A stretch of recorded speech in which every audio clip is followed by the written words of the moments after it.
Hello, I'm Severn Suzuki speaking for ECHO, the Environmental Children's Organization. We're a group of 12 and 13-year-olds trying to make a difference.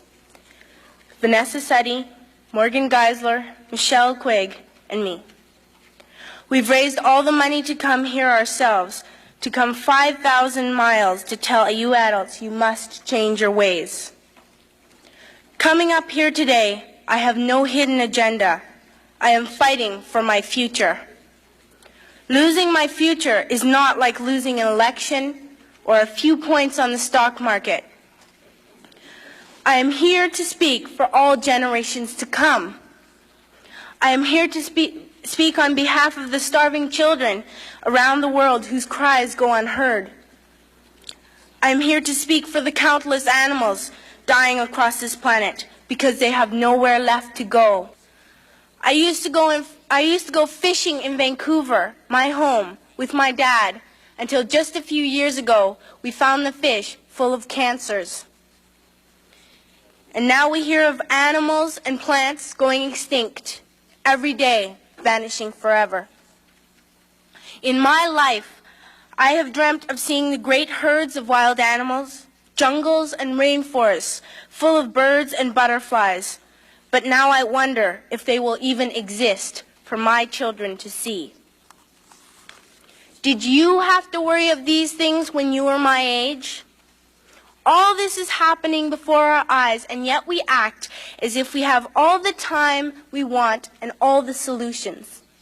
Here, you may be delegates of your government, business people, organizers, reporters, or politicians, but really, your mothers and fathers, sisters and brothers, aunts and uncles, and all of you are someone's child.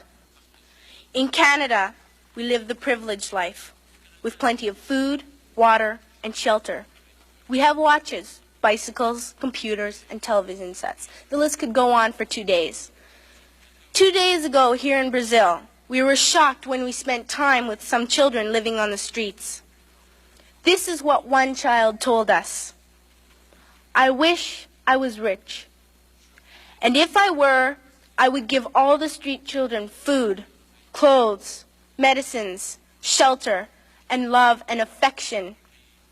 If a child on the streets who has nothing is willing to share, why are we who have everything still so greedy? At school, even in kindergarten, you teach us how to behave in the world. You teach us not to fight with others, to work things out, to respect others, to clean up our mess, not to hurt other creatures, to share, not be greedy. Then why do you go out and do the things you tell us not to do? Do not forget why you are attending these conferences, who you're doing this for. We are your own children. You are deciding what kind of a world we are growing up in. Parents should be able to comfort their children by saying, everything's going to be all right. It's not the end of the world, and we're doing the best we can. But I don't think you can say that to us anymore.